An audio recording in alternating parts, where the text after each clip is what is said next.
Hi, boys and girls. So today we are going to read a story called The Three Little Aliens and the Big Bad Robot by Margaret McNamara.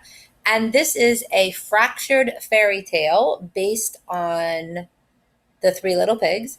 And then we are going to explore NASA Kids Club's website and we're going to find out who's on the space station. There's a lot of exciting things happening right now in outer space and we're going to spend a little bit of time exploring the website. After watching the recorded lesson, make sure you go on Google Classroom and you fill out the participation form. Okay. All right. So we're going to start with our story, and I hope you guys have also been using Sora, the app, to download some ebooks and to read them. It's a great resource for you. Okay. The Three Little Aliens and the Big Bad Robot by Margaret McNamara and Mark Fearing.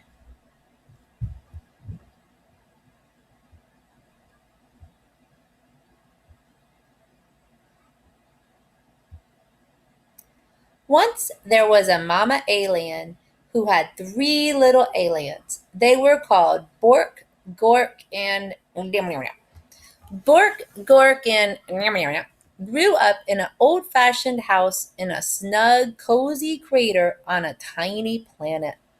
As the eons passed, their house got too crowded. It's time for you to go out into the universe and find a planet of your own, their mama told them, giving each a hug. But remember, watch out for the big bad robot. It wants to chew you up. So Bork, Gork, and took off. Bye, Mama, they cried. Bye, kids, she shouted back. Always stick together, she added. Then she sniffed a little bit. And call me once in a while. The three little aliens traveled far and fast. There's a cute planet, said Bork. Too hot, said How about that one? Asked Gork. Too crowded, replied They darted around a meteor. Are we there yet? Asked Bork. Just past the next bend, a big planet swirling with dust loomed into view. Bork spotted a shiny space rover zipping around its mountains and plains. Awesome, she said. I'm going to live in that. Ma said to stick together, called but Bork had already zipped too far away to hear. And Gork traveled on. Didn't like the looks of the next planet either. Nowhere to breathe, he gasped. Picky, picky, Gork said. Then, just ahead, he spied a giant planet with huge golden rings around it. He jumped on a passing satellite and caught a ride on a ring. Whee! He squealed. This is what I call home. We can't live on a ring that goes around in circles, yelled Nyam. We'll get dizzy. But Gork wasn't paying any attention. Now Nyam was all alone. He traveled deeper and deeper into space until he spotted a massive blue planet far out in the galaxy. It had 13 moons and refreshing breezes. This faraway place is where I'll build my home, he said. It will be safe from the big bad robot.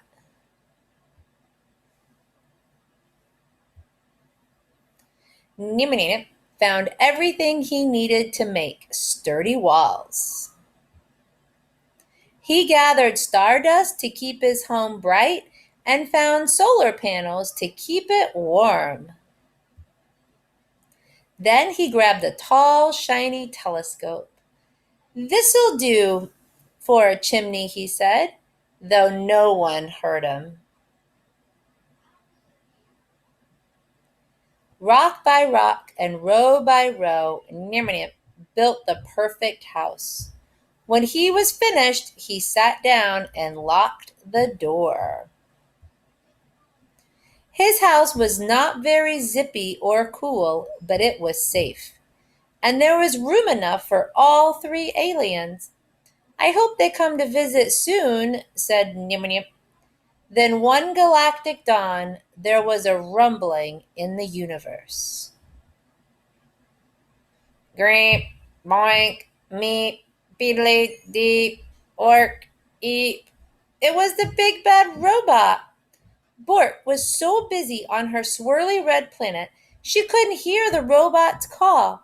She didn't feel its giant footsteps as it leaped from star to star.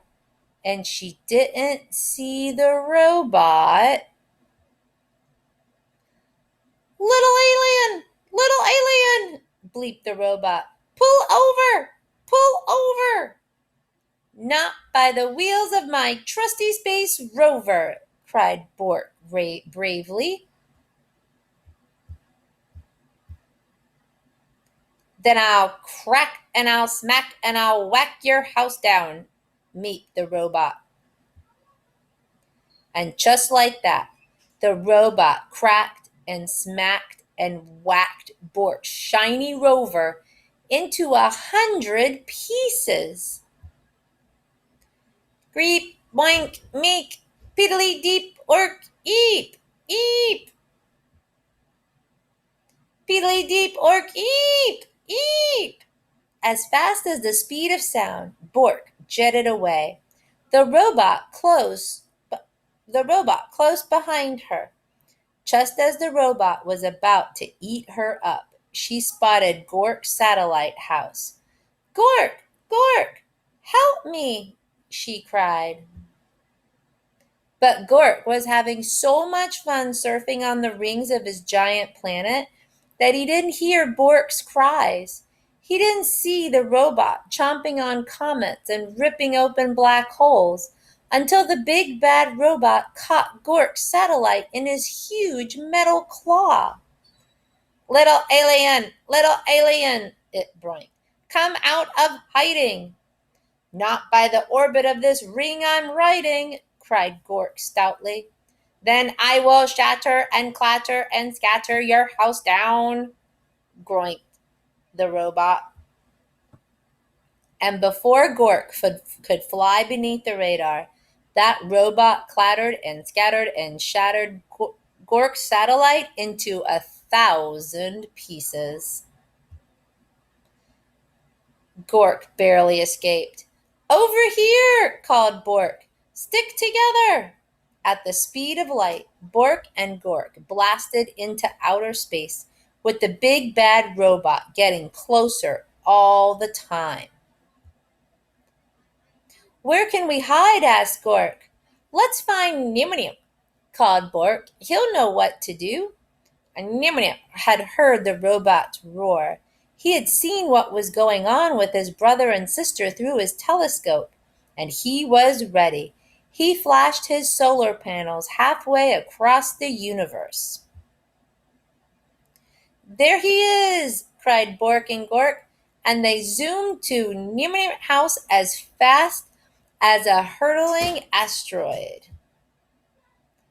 "Get inside!" cried Nimrod. "There's no time to waste." No sooner had Bork and Gork slammed Nimrod solid space rock door that they heard the robot rumbling. Little alien, he squeaked. "Not by the slime on my chinny chin chin," cried Nimrod. "Then I will smack and crack and whack your house down," zeeped the robot. The big bad robot bashed and crashed Nimrod's strong, solid house. Nothing happened. Then it pounded and smashed really hard. Not a crack. Then it loaded up its triple blaster and zapped that house but good. That house would not fall down. So the robot forced its way into the little alien house right down the chimney. The aliens covered their eyes and waited for the robot to chomp them up. But halfway down the telescope, that robot got stuck. It strained and it struggled. It moaned and it groaned. Its house shook and shuddered. But did it fall down? It did not. The robot gave one more mighty cry and burst into a million pieces. Cool, said Burke. Awesome, said Gork. Just as I planned, said Nim Nim Nim. There's just one thing missing, said Bork. Phone home, said Gork. So Nim Nim Nim did. Ma, he said, we have the coziest house in the galaxy. Won't you come over and tuck us in? And she did. All right, boys and girls, I hope you enjoyed this book. And now, what I want to do is I want to show you a little bit of NASA's Kids website. So, over here, they've got a lot of fun things on here. There's roving on Mars, they have different games and things you can play. One thing I want to show you that I definitely want you to check out is this NASA STEM at Home. This has a lot of different projects that you can try if you want. How to do a straw rocket. Can you measure like an engineer? Different mazes. Here's some things to build. Different puzzles to solve, some coloring. So this website has a lot of fun stuff. But the one thing that I would like for you guys that we're going to look at right now is who is on the space station. So we're going to let this set up a second. So this is Expedition 63 and Launch America. So the Expedition 63 crew has been on the space station for over 1 month. Chris Cassidy, he's the gentleman in the middle. Chris Cassidy, Anatoly Iversham, and Ivan Wagner arrived at the space station on April 9th, 2020. They launched from a country near Russia called Kazakhstan, and they went in a Soyuz spacecraft. So now they're going to tell us a little bit about each of them. So Chris Cassidy, he is the commander for Expedition 63. The commander's in charge of the mission, and he makes sure everything goes well. So Chris is from Maine, and this is his third visit to the space station. In 2009, for his first trip to space, he flew on a space shuttle. He became the 500th person to ever fly in space. Anatoly Iversham is a Russian astronaut. He's called a cosmonaut. He's a flight engineer and has many jobs. Some of his jobs are doing science experiments, fixing things, and going outside the space station for spacewalks. And a spacewalk is when the crew works on the outside of the space station. So he's flying for Roscosmos, and that's the name of the Russian space agency. This mission is his third stay on the space station.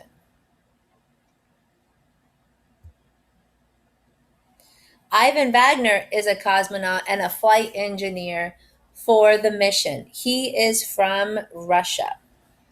Before he was a cosmonaut, he studied airplanes and he was an engineer. And he started training to be a cosmonaut in 2011.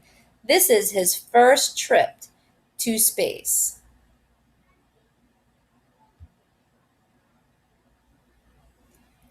Two new astronauts arrived on May 31st. Robert Behnken and Douglas Hurley launched in the SpaceX Crew Dragon spacecraft. They launched from NASA's Kennedy Space Center in Florida.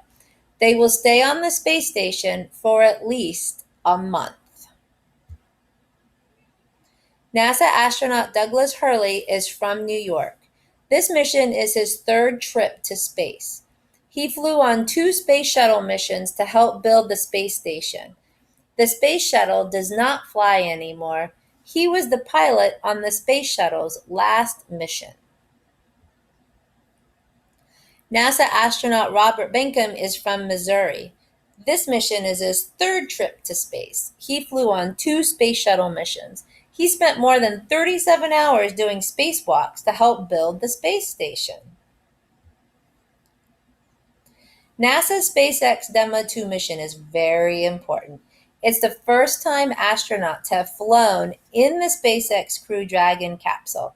It's also special because it's the first time in almost 9 years that astronauts have launched from the United States to the space station. And this is a special year for the International Space Station. It's the 20th year of astronauts living and working there. The first 3 moved in on November 2nd, 2000, and lived and worked there for almost 5 months. Since then, more than 200 people have visited the station. So if you're interested in past missions, if you click on this link, it pulls up the past missions. And if you click on the interactive button, it gives you more information about the astronauts or cosmonauts that are up there in the space station. So I hope you take the time to explore this website. Again, it's a link onto Google Class in the Google Classroom.